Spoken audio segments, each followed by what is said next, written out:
no warning, no explanation, no talk, that's traumatizing. Very cool. That's mine. Oh, one of your super large bullet journals. No, it was Imposter syndrome. Yeah, that's gonna be left behind. today or never. It's like, well, I guess never. Sometimes I say stuff and I'm like, oh, should I have said that? Serious business. So we're gonna clap.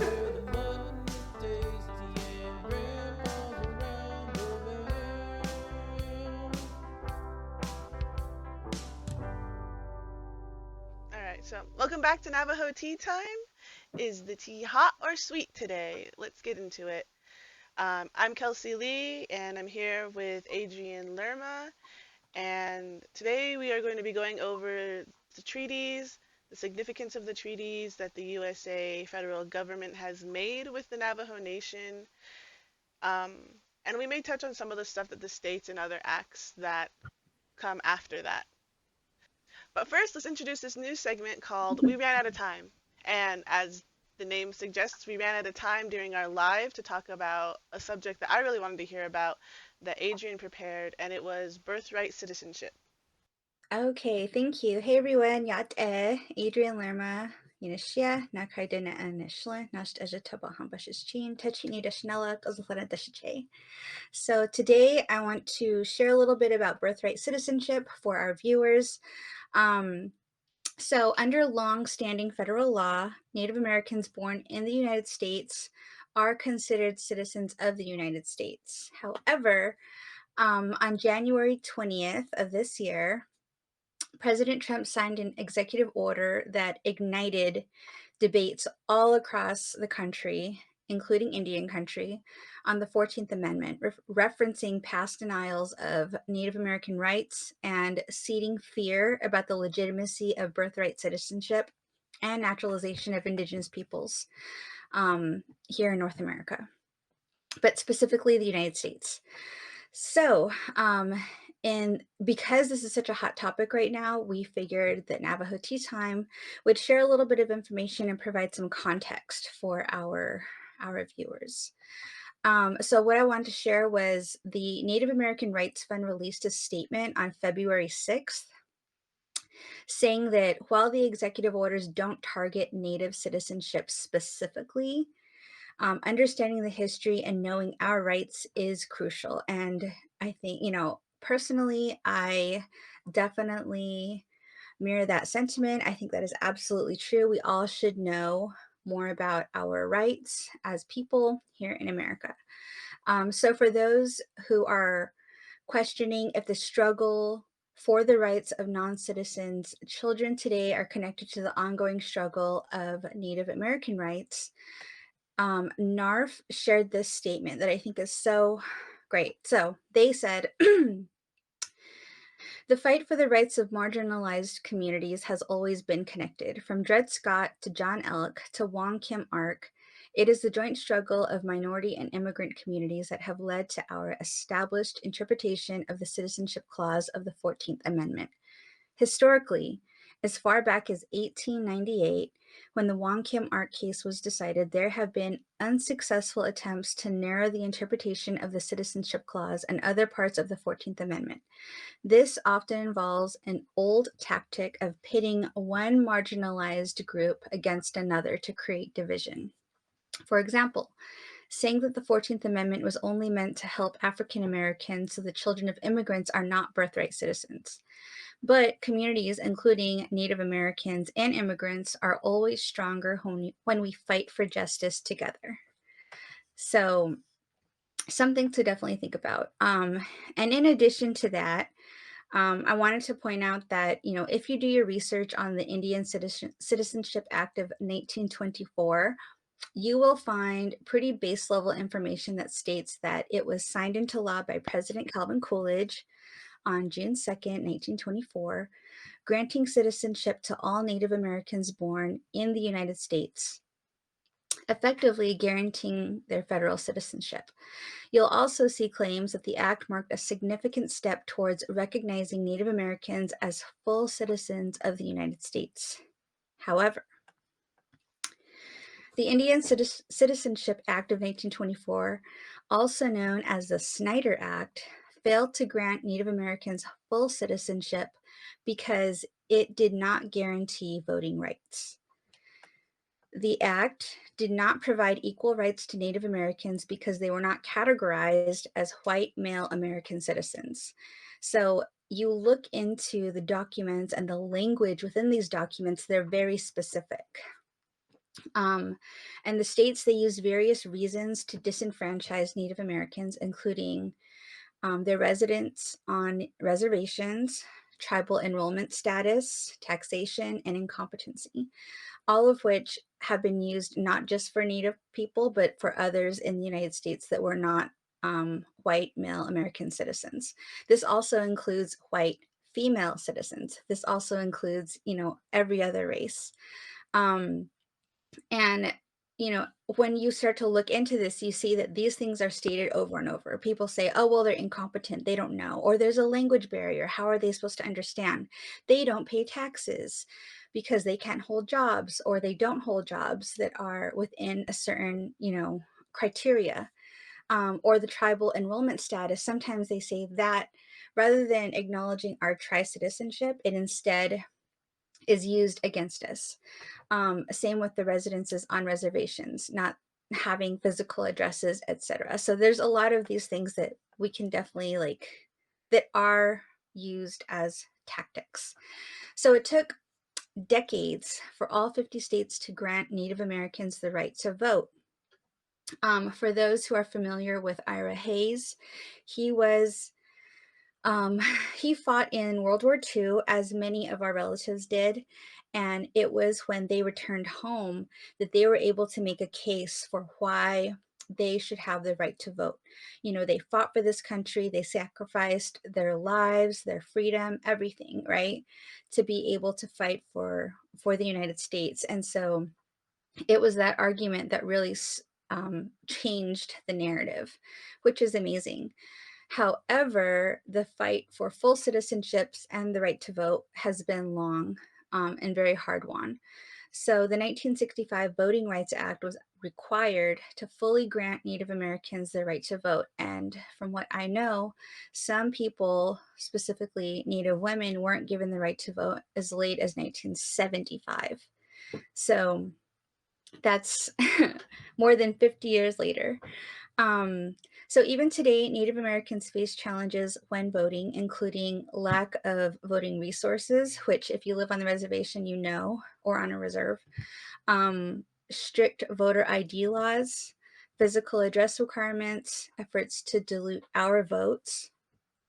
The Indian Citizenship Act of 1924 also raised concerns about increased federal intervention in tribal affairs, erosion of traditional governance structures, culturally, cultural identity concerns, forced removal of Native children from their families, and forced sterilization of Native women.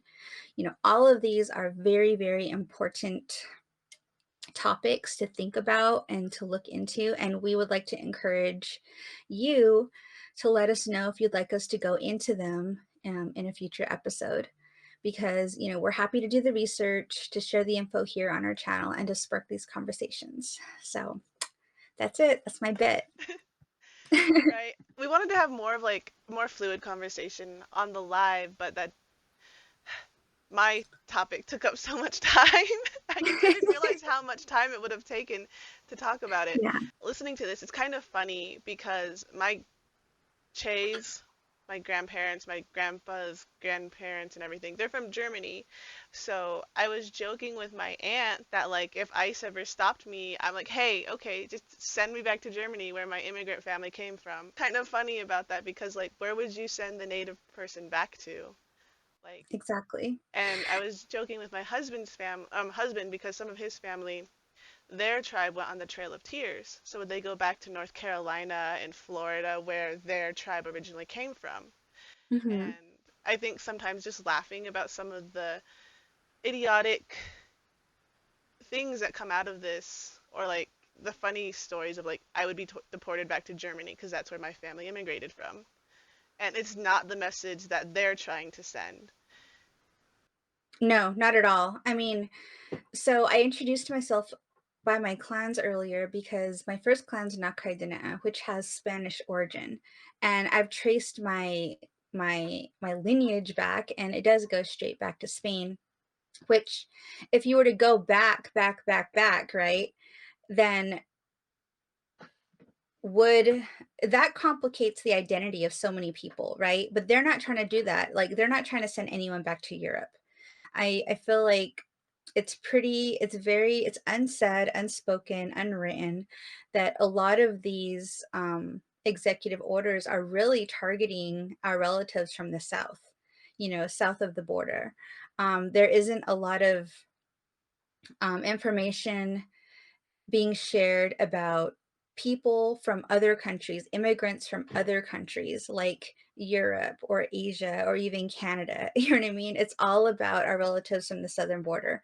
And it's like, and that complicates things too, because a lot of tribes are based on the border. That's a man-made border.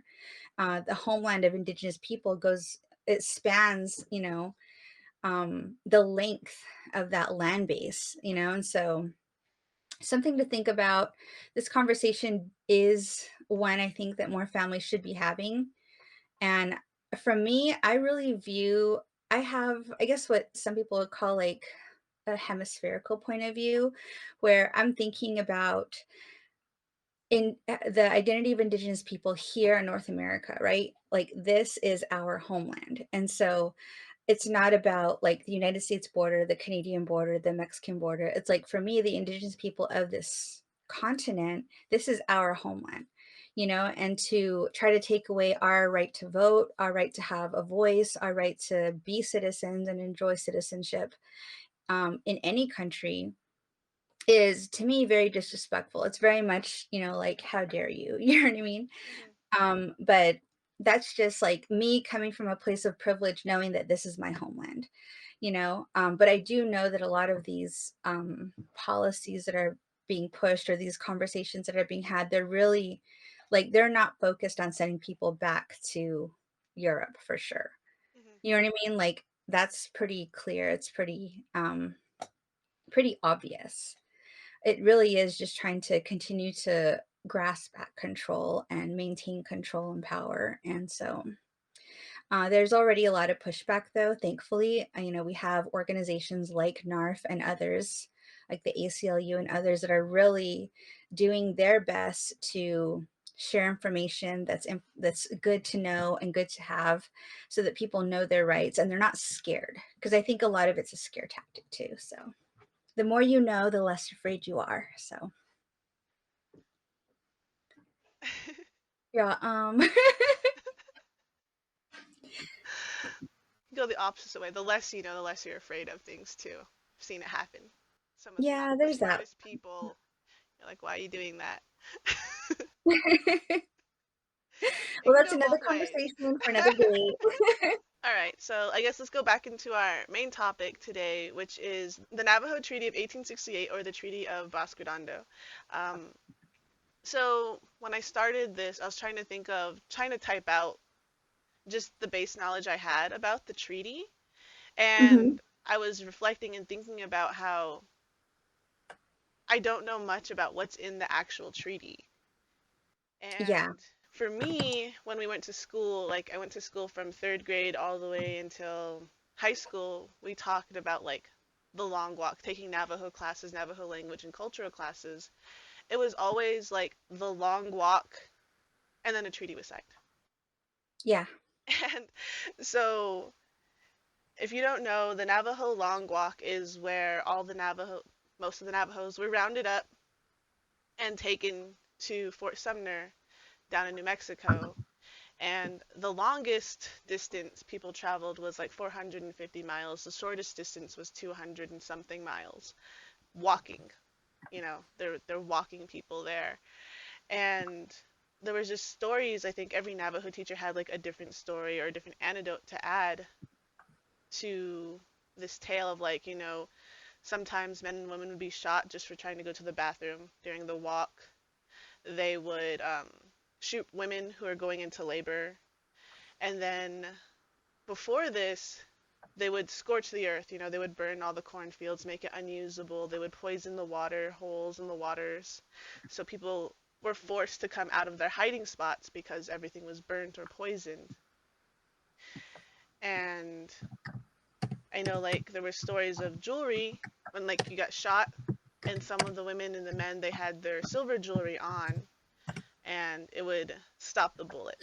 And I kind of like when I pick up sterling silver today, and I'm looking at it, I'm checking its thickness, and I'm like, would this stop a bullet? I don't know.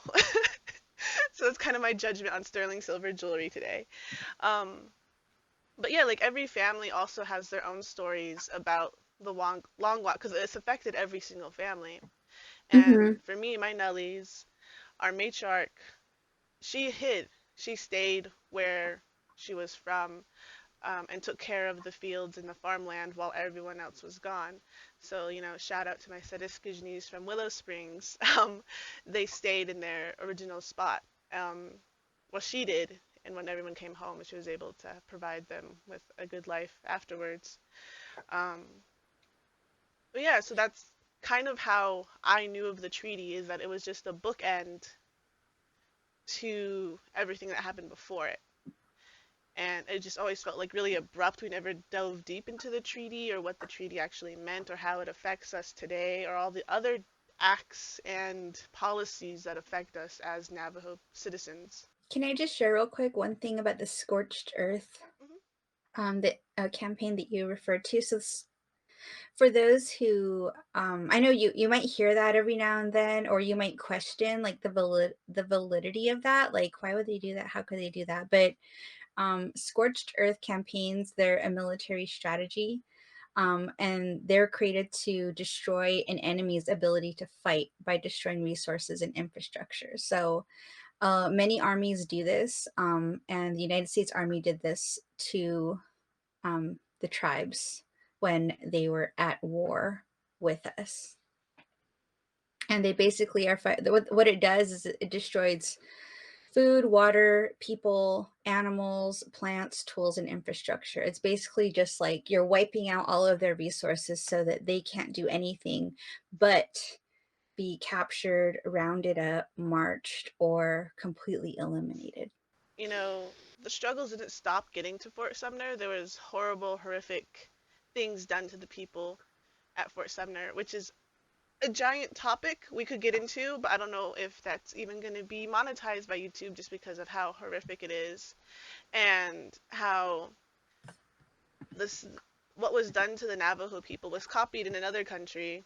I don't know if we can directly say out loud, um, and used as tactics for a whole nother group of people who were also imprisoned in camps in Europe. Mm-hmm. Um, but like the lesson of the long walk and everything would always end with, and then Chief Manuelito, Barboncito, and others signed the treaty and we all went home. Mm-hmm. And that was kind of like the end of like the whole lesson. And no teacher, no class I can recall ever went into the treaty itself. And I don't know if that's just because I just blanked it out because reading government text is the worst thing in the world, or if no one ever really dove into it. So I read the entire treaty, and I think I've read chapter resolutions longer than the treaty. Hmm. It's like a 2.5 page thing, document. Mm-hmm. And that surprised me. I thought it was going to be a lot deeper. I thought it was going to be a lot more text, a lot, you know.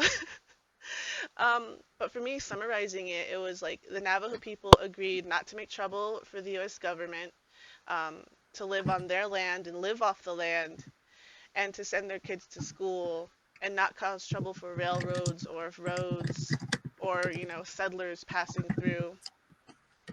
Um, make trouble as in, fight or what do they say? Unalive them. Um, Mm-hmm. trying to find the politically YouTube correct terms. Um, and in return, the U.S. government will allow the Navajo people to live on our ancestral land where we wanted to be. Um, and they would provide basics for farming, like animals, livestock, plants, different machinery for people who wanted to get into a tradescraft. They agreed to build blacksmith buildings, schools when there was enough children, so like 30 children per classroom, Mm-hmm. um, and governmental buildings. So those were agreed on, and that's just kind of like a big overview, like a really, really just glossing over if someone was to do like a small paragraph summary of what the treaty was. Yeah, and I think to also share real quick with those who might be interested in learning more, there are some accounts of what happened on the Long Walk that have been published. The resource that I first came about was called Navajo Stories of the Long Walk Period. Um, it's a book by Ruth Russell. She's what some people or what we call the grandmother of education on the Navajo Nation. She and her husband founded Navajo Community College, which is now Denna College. That's a really great publication where there are accounts. There's also another one called Long Walk, the True Story of a Trek to Freedom, which is also pretty interesting. And this is kind of like another instance. It's another part of the world, but it also kind of shares how this is something that has happened in other areas. So I think just like if you go and look for how these campaigns are carried out and why, and you can start to connect the dots about how like we're not alone, like many others have gone, just like you mentioned, there are other tribes in the East Coast and the Midwest that went on the Trail of Tears, right? Like our relatives from the East, that was there, and many many others too. So I just wanted to point that out real quick.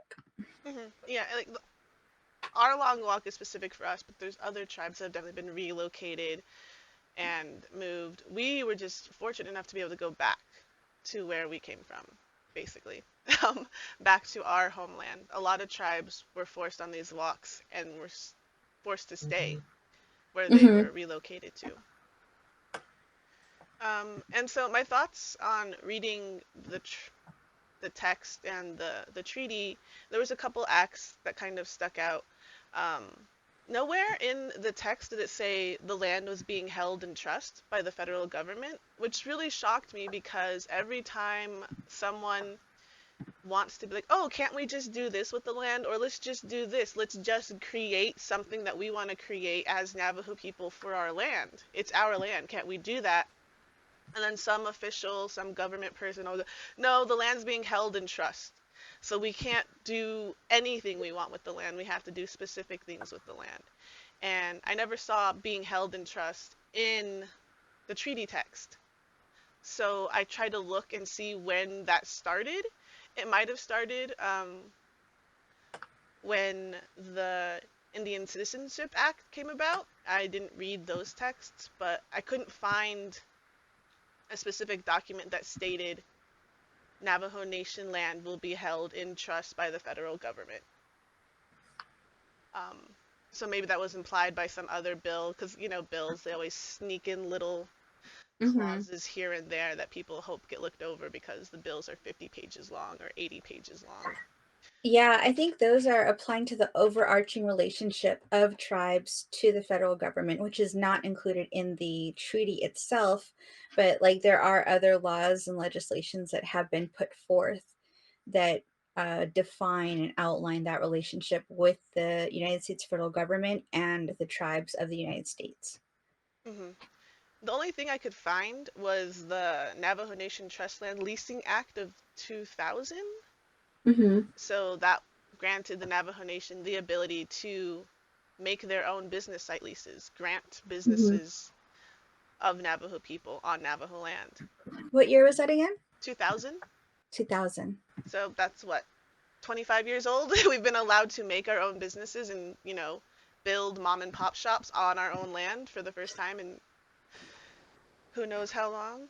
Um, I mean, yeah. I mean, we went a whole century without that ability, you know? yeah, and So it's ridiculous. living the American dream is different for us. You know, it was a nightmare and now we're waking up from it. Yeah, and then I know in Article 7, there's a phrase or like a line that says the Commissioner of Indian Affairs will come to the Navajo Nation and review the numbers and review how we're using the land and make adjustments accordingly. Mhm. And this little phrase and this little line, I feel like, has created so many interferences that have handicapped the Navajo people. And I don't know if it was deliberate or if they were just ignorant with how people live.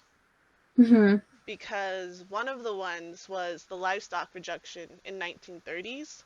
Mhm. And looking back now, I can understand how having too much livestock and overgrazing the land can be harmful.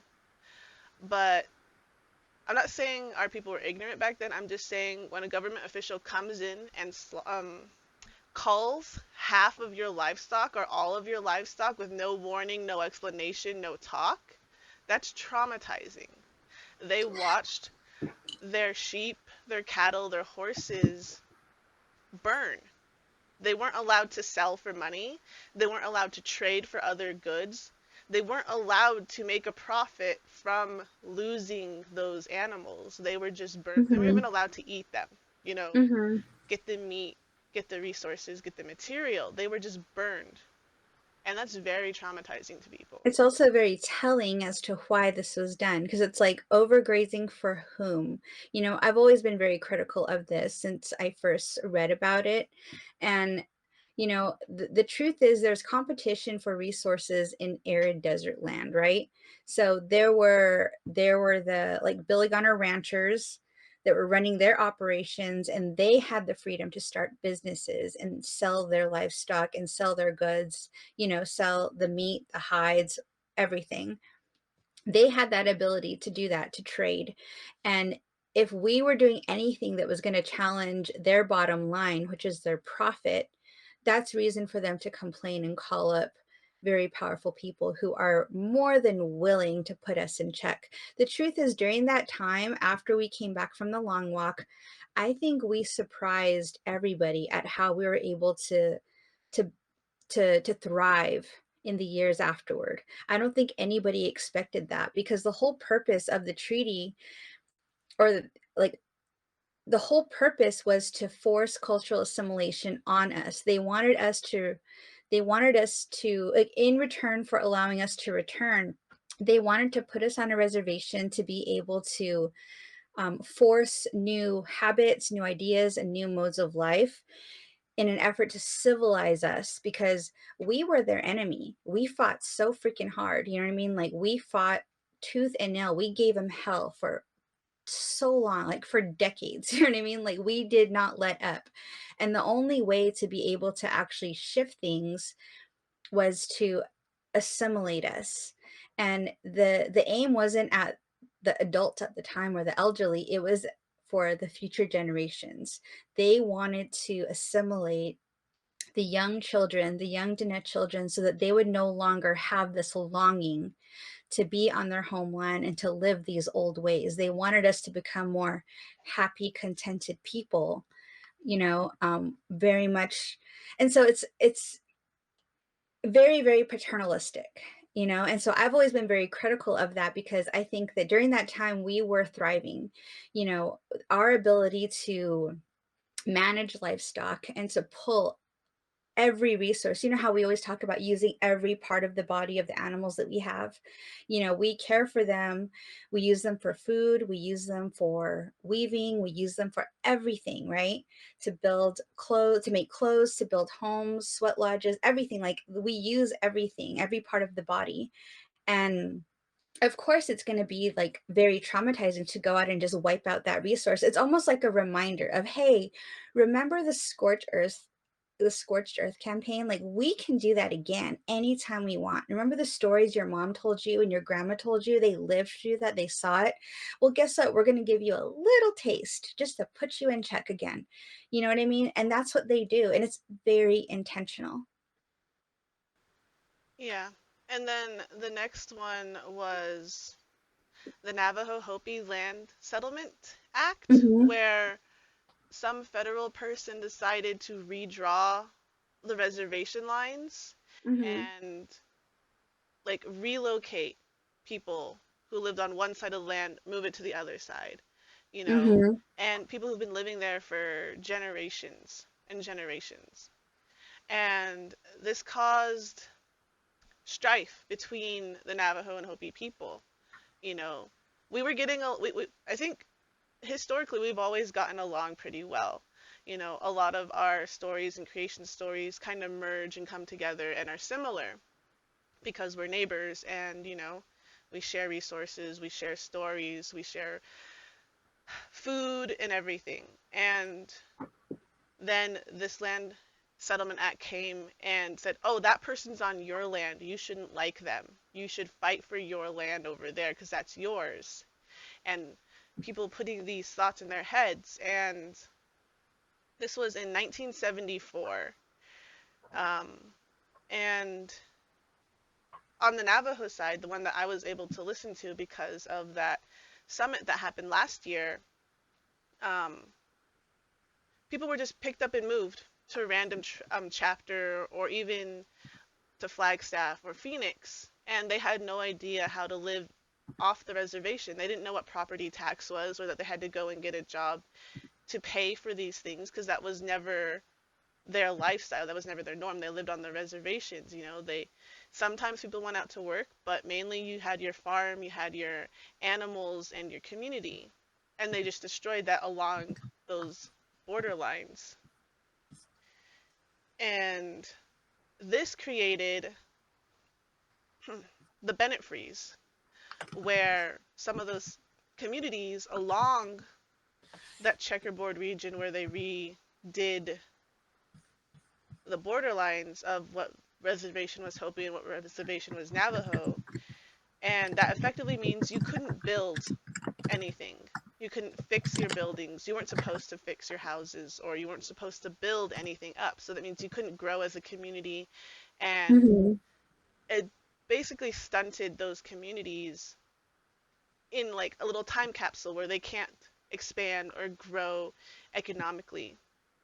And you can see that like eastern side they have all these businesses, they have these schools, they have these colleges, and then you go to the western side, western agency, and there's nothing. There's like really really old buildings from like the 20s and the 50s, and that's because we were stuck. We weren't Mhm. allowed to build or expand. And so places like Cameron, my hometown, we weren't allowed to build businesses and schools. And it's put our community sort of in this, I don't know, we're stuck. And even though the act was ended in 2009, we as a community don't know how to build, we don't know how to expand, we don't trust the government to help us because of all the hurt and stuff that they've done to us. So trying Mhm. to go forward into the future is really hard with a community that's been traumatized so much. Yeah, and I think something that people are might not be aware of, this is what I learned when I was in college studying this specifically, was that the dispute began early, early, like way before 1974. It actually originated in the 1800s, around 1882, when President Chester Arthur issued an executive order that created conflicting land interests between the Navajo and the Hopi people. And the dispute continued over and over until the settlement was reached. But like between that time, like almost 100 years, many like Congress, people who like sat in these halls of power, they utilized this conflict to be able to leverage land use agreements with the tribes. And a lot of that started during times of war so they could get access to natural resources. That's really why the governments were formed in the 1920s and beyond, because the government realized that this desolate territory was rich in natural resources and they wanted to tap into that. So it definitely goes deeper, than what we are the surface level, like, or base information that we are told. There's, you start to dig and you start to find more and more that a lot of it is calculated. And so when people like I think sometimes we hear these stories and we get this feeling inside like something doesn't feel right. I feel like there's more to the story. That's your intuition telling you yes. That's your grandma and grandpa coming back and being like, yes, there's more to the story, look into it. You know what I mean? Like, we lived this, we lived through it, we survived it. And so I think that, and that's, I think, why I'm really happy that we're doing this now in Navajo Tea Time, because I feel like my academic life has been a little separate from what we do here, which is like, we have a little fun, we talk about some big topics sometimes, but for the most part, it's not really delving into these really important topics in a meaningful way. um and I think that, for people who choose not to go to college, in many ways they're barring themselves from these conversations that are had in the classroom, or having access to the books, the written works, or the academic journals where this has been documented. So I just want to encourage people to, like, you know like, join the conversation. Yeah, for sure. And like the thing about like you don't have to go to college. You can go into a college library. They You can won't go to a stop library. you from looking at the books. You just can't check them out. Yeah, and I also we'll include a link. I did include a link to the Navajo Stories from the Long Walk Period by Ruth Russell. And that's like a beginning level type of, beginning information, but also Diné College has a really affordable tuition and you can take online classes. You know what I mean? Like, I know I am very biased because I used to work for Diné College and I have a big heart for Diné College. But Diné College and NTU, Navajo Technical University, they both offer these amazing resources in the classroom at affordable prices. So if you are Diné and you're interested in, learning more, this is a great way to kind of dip your toe into higher education. Mhm. And then the next article was Article 9, and I'm Mm-hmm. just going to read this verbatim, so excuse me while I read. They, I think the Navajo people, will not in future oppose the construction of railroads, wagon roads, mail stations, or other works of utility or necessity which may be ordered or permitted by the laws of the United States, but such roads or other works be constructed on the lands of their reservation, the government will pay the tribe whatever amount of damage may be assessed by three disinterested commissioners to be appointed by the president of for that purpose, one of said commissioners to be the chief or headman of the tribe. And so everyone right now is bashing on the president for taking money or a bribe or whatever, but it's literally in this treaty saying he has to be there at the table talking about it. And there's little he can do to say no. He just has to say what price, I think, according to this treaty. And for me, I think this this jumped out to me because this treaty was written before, yeah, this treaty was written before cars were invented. This treaty was written before the first uranium mine was found in Colorado. And the issues we're having now of the uranium going through our our reservation, like we're not stopping a road from being built, but what can we do from stopping this vital resource to the government from being transported across our tribe? We really can't because it's a state road, it's a state policy. And that's really hard to fight on without having the rest of the states backing. There's just us and other tribes fighting this. There's none of the rest of Arizona residents fighting for us or with us. Because it also goes through Flagstaff and Williams. I Yeah. don't think people are talking about that as much as that. It's going through Flagstaff, Arizona. It's going through Williams, Arizona to transport Mm-hmm. this uranium. And just looking at this past year, this past winter, the I-40, 89, there have been major accidents that have halted traffic for hours and hours, almost half a day. Like the middle of January, there were two accidents in one day in Cameron. That you know, what's the uranium truck going to do then? They can't go on the dirt roads. They're not allowed on the reservation roads. They're just going to be stuck there leaching their uranium off because it just radiates. But that's just that was something that jumped out to me when I was reading the treaties. Yeah. And it's cheaper to go through the Navajo Nation, than to build new roads to go around it. You know what I mean? Or to take a longer route. And so that's, again, like I said, their bottom line. You know what I mean? And so we can say whatever we want, but we, like, truthfully, when it comes down to it, like you said, I mean, they're working at their best interest. They're not looking out for our best interests. You know what I mean? And so it is a very um it's a tough situation for people to be in, because from what I hear, they're starting hauling tomorrow. And so that pisses me off. you know it pisses me off that this is starting tomorrow, and there's really nothing we can do about it. I mean, Governor Hobbs put a halt on things temporarily, but things are moving forward, especially with these executive orders that have been put out in January with the new administration coming in. And so, um, yeah, I mean, I have empathy for our leadership, for Navajo, Hopi, and the other tribes in the surrounding areas that are going to be affected. And of course, we pray that there are no accidents, that there are no spills. You know what I mean? That more contamination is not going to happen. But at the same time, we also need to really think deeply, like, what's the likelihood if this is going to be a continuous transport process over the duration of years? You know what I mean? So that means that we have the ability to start working in a very real way to stop this. And I know the question's always how.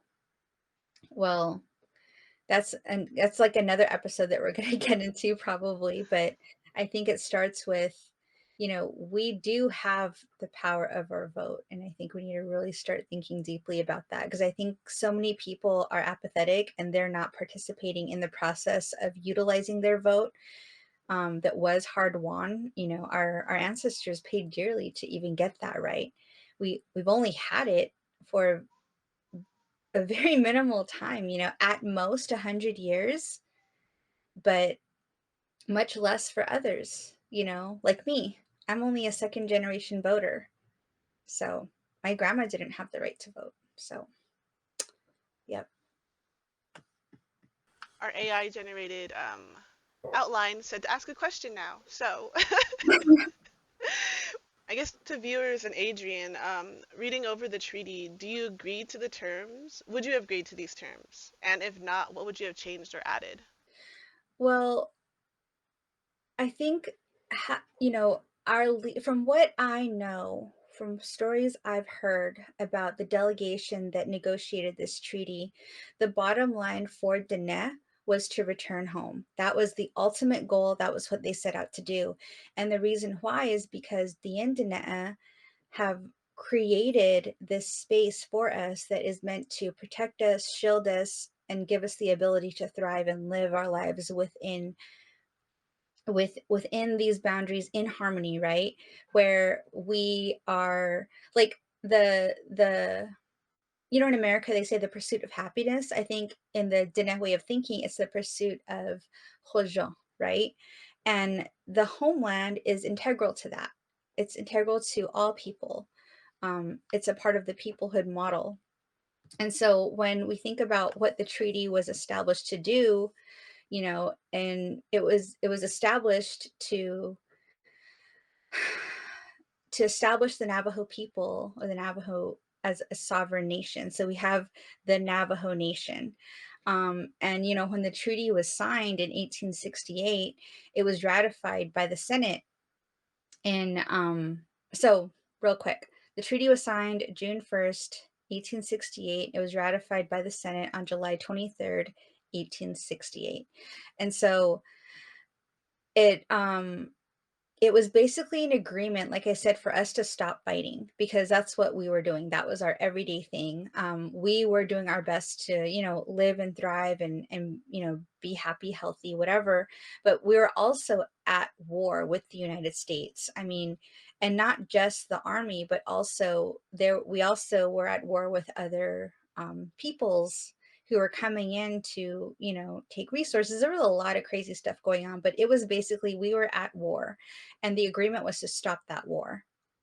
And it would allow US officials to live on the homeland, so setting up like BIA agencies, right, in different parts of Arizona and New Mexico and Utah. And so, because before, if these agents were to try to come on these US officials, they were viewed as the enemy. Like they were literally the enemy, and they were not allowed, and it was dangerous. It would also allow railroads to be built on the land. So we see some of these old railroads, and some of them don't work anymore. Like the closest one I'm aware of is the one from um, by Black Mesa, and there's a few others, but the treaty allowed that. So it was kind of opening up the doors for that transportation through this large land base. And I think what people who might not be familiar with the Navajo Nation is it's pretty huge. It's a huge land base. It's larger than 10 states. It's very, very large. Um, and so, of course, people want to be able to tap into that. It would allow us to return home. And again, that is the bottom line. I think that was really what our Natani were fighting for. Um, so there were other agreements that would allow, buildings to get set up so that, the agents could come and do their business and negotiate whatever's and set up shop, within the Navajo Nation. And so in essence, it did end the war, which I am in favor of. I am in favor of returning to the homeland, and it was bringing people out of these basically concentration camps. You know what I mean? Hmm. And it was giving them another chance at life. And after being in captivity, you're willing to go into these negotiations to change that situation, because for those that were at the negotiating table, they were a lot of our Natani and their families, but the majority of people that were taken to Bosque Redondo, they were like women, children, and elders. Those are the pillars of a community. They're the life bringers. They're the carriers of the clan. They're the carriers of knowledge, wisdom, and ceremony. And so you have to bring those people home. And so it's a very tough situation to be in. Plus, you have to remember that with thousands of people in captivity and the others still being hunted as they try to protect the borders, they're stretched thin. You know what I mean? Like imagine you against an army and you against raiders from your enemy tribes, you know what I mean? And you're constantly being surveilled and hunted down, knowing that your family is in captivity and suffering, and you're hearing of the horrible treatment that they're experiencing, because the treatment wasn't, they weren't just chilling, they were being starved, they were being killed, they were being raped. There's all these horrible things happening to them while they're at that encampment for years. And signing that treaty needed to happen. And so, because for thinking about it like that, framing it like that, like absolutely, I think it needed to happen. And they didn't know what was coming down the line. They didn't know, like you said, this was done before a lot of technology was invented. This was before, the Industrial Revolution. This was before, um like, I don't think they ever could have imagined, unless it were shown like in a crystal, that we would one day be on Google Meet having this conversation. You know what I mean?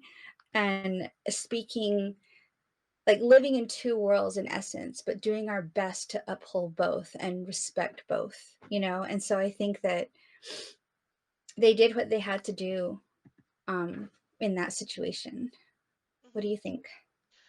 I think a lot was lost in translation. Like, from hearing other people talking about it, it's like Navajo was translated to Spanish and then translated to English. And then just with Mhm. those three languages, a lot is dropped in context in Mhm. what was really meant. Navajo is very flowery, descriptive, and poetic. And I don't know too much about Spanish, but it's a little similar. But then English, it's not the most poetic. The thing to know though is the Diné leaders, they didn't just speak Navajo, they spoke multiple Mhm. languages. That's just how it was back in the day. You know how like we always hear European folks talking about, oh, they speak 5 languages. Like that's one of their flexes, right? Like we speak the languages of people who live in our region. Same here. The tribes didn't just speak one language that was their own. They spoke the languages of their relatives as well because trade was so important. Like we would trade resources with all the different tribes around us. And so, they it, I- yes, there I'm not was talking about information them. lost in I'm talking translation, but about the U.S. government. They spoke English, maybe mhm, Spanish, maybe some of the cadets or people, like forgot his name, but they also spoke native languages. But the people writing the treaty, the big wig officials with all the, mhm, brass and buttons, they probably only spoke English because they yeah. didn't bother. That's what I'm talking about is when our leaders said they wanted something, it went through a Spanish translation that went to an English translation. Mhm.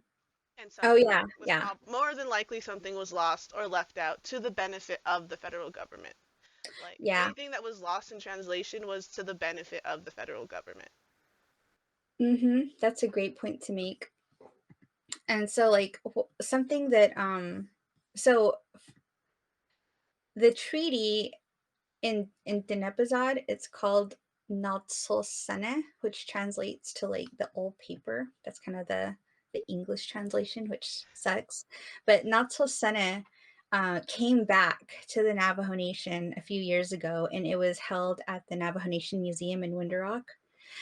And my family and I went to go see it, and it was a profound experience to be in the space with it. And it was like it was a controlled environment where how the temperature had to be just right. It was placed beautifully between glass, but you could go and you could read it. You could read it yourself. You could see it, and you could see the signatures, the X's of the of our leaders. And it moved me to see that.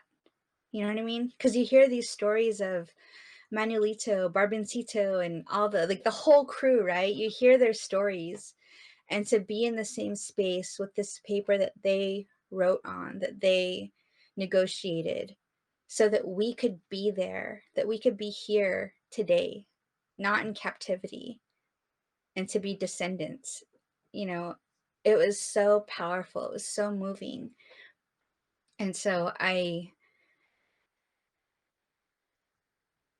just share that because um this isn't just this history is so how do you say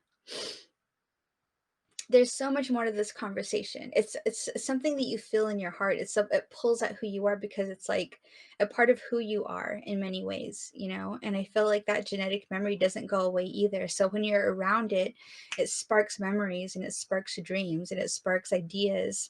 And for some of us, I think it fuels that fire that burns inside us to continue to fight, to negotiate, to advocate, to be loud, to be vocal. And for me, that's what it did because I know how hard it must have been for them. You can only imagine the pain. And what I've been told is Manuelito was pissed. He didn't want to sign a paper. He wanted to unalive everybody. He was, when we think of a warrior, like he was the man that was we can't talk to these people. We can't negotiate with these people. These are unfeeling people. They don't care about us. You know what I mean? He was like Kendrick Lamar, like they're not like us. You know what I mean? He wanted to fight, you know, and the cohort, they had these conversations where they had to be like, we have to find another way. If we keep fighting, we risk losing those that are imprisoned. we know that they will not hesitate to do that. We can't risk it. We're talking about lives literally in the balance. And so you think about that, how tough those conversations had to be, I remember in how one of my hard it must have been. college Navajo classes that like offhandedly the teacher was like, I don't even know why Manuelito was there negotiating. He's a war chief, not a peace chief. So I don't know why he was there signing treaties. Hmm. And I was thinking like, well, maybe they probably couldn't find a war or a peace chief. No, the reason why is because, when I was mentioning earlier about the Indian Citizenship Act and how there were some um, concerns that were raised about it, and one of them was the erosion of traditional governance structures. And that's what this is about. So the traditional governance structure back in the day, there were two councils. There was the War Council and the Peace Council, and both had to be represented. They always had to be at the table. That's our traditional governance structure in the Diné. You didn't just have the Peace Council, you didn't just have the War Council. Anytime there was a conflict or a big choice to be made, they would come together, and they would come together on a seasonal basis. They followed, the seasons and the new moon and all of that, because ceremony was incorporated in this. Our leaders were also Hatathli. They had that connection to the holy people. They had that ceremony. You couldn't be an Ani without that knowledge. That's how it was back in the day. Now you have to have a college degree or you have to have military service to kind of gain that title in modern day times. Back in the day though, you had to be a Hatathi, you had to hold ceremony, you had to know how to sing, you had to know how to pray, you had to know how to heal, you had to know how to bring resources, you had to know how to manage livestock and your fields. And all of that is done with prayer. Like, we know that as Indigenous people. If it's like, how do you build a life if you don't know how to live?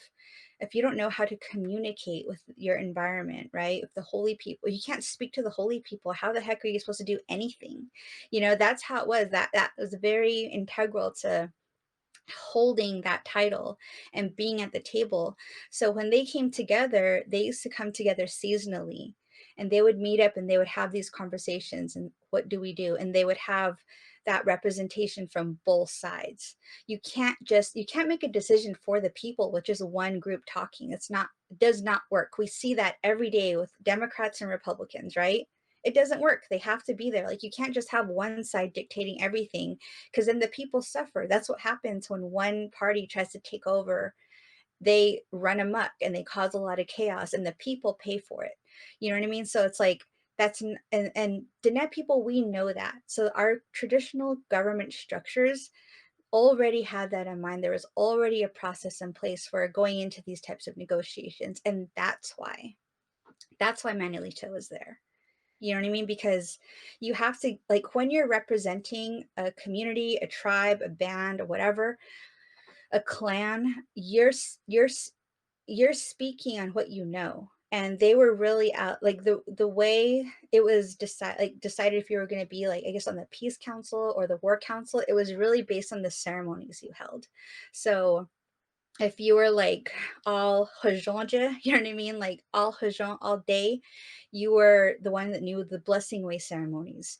You knew a lot of those healing way ceremonies that are how to build a beautiful life, how to enrich your land, how to raise your children, how to have a strong family, how to live in peace, and how to be in harmony with everything around you, right? You're really the one to put everything back in balance and bring all those beautiful blessings to your family and to your life. On the other side, if you're all hashkeja all day and you hold these like protection way ceremonies, you're fighting evil. Like, you have to be aggressive. You know what you're up against. It is life or death. You're fighting for the soul of everything around you. You're fighting for the good. You're fighting this awful, ugly battle against oppression, against ignorance, against against aggression and hate and all these ugly things that evil brings, greed, you know what I mean? And you're fighting against that. And so that's where that came from. And so when you think about it, it was very informed by that traditional knowledge that that ceremonial way of understanding the world, I guess. You know, I hope I'm saying that right, but do you know what I mean? Hmm. Yeah, no, like I always thought that was a weird comment for her to make. I know, like, who is she? Ew. I always thought it was like a weird offhanded comment. It's like, Hmm. okay. Um, I know, it's like, don't talk about things you don't know anything about. Ew, just kidding.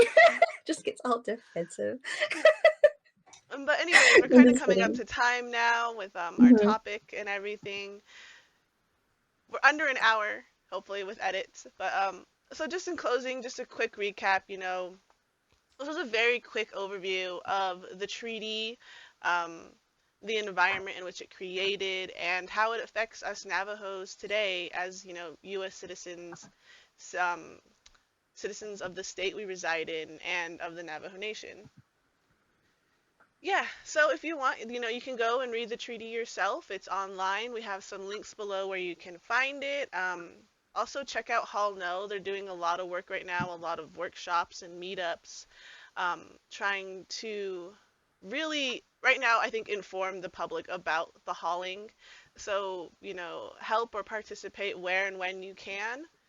Um, and this year, like Adrian said, we're really planning on deep diving into the Navajo Nation government, um, trying to read all of the Navajo or the governmental text. It's not fun, but suffering through it. And for me, it's just a way to kind of get a better understanding on how the Navajo Nation government works and how the different departments and agencies all work together or don't work together. We will see how that works. Um, but yeah, we wanted to start with this treaty, because it's sort of like the catalyst, the starting, the jumping off point of our people becoming a government and working with the federal government. Yeah. So don't forget to like, share, subscribe. Also, we have merch. We'll have that link below under the caption merch. It's on my Happy Accidents fourth wall page, so it should be right there at the top with the collections. Yeah. Any closing remarks, Adrian? Yeah, the links in the description are going to be helpful. We have links to the Native American Rights Fund, a PDF of the Treaty of 1868, the Long Walk overview, the link to the book Navajo Stories of the Long Walk Period, a few other resources regarding like tribal lands and uranium. So you guys can check that out. And if there are resources that you would like to share with us, please do. Like Kelsey said, we are going to be talking more about all things Navajo related, right?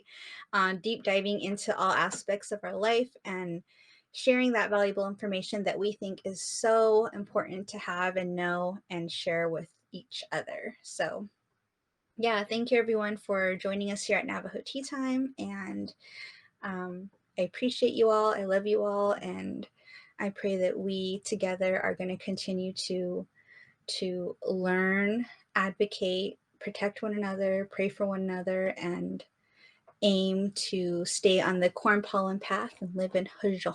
All right, everyone. Good night.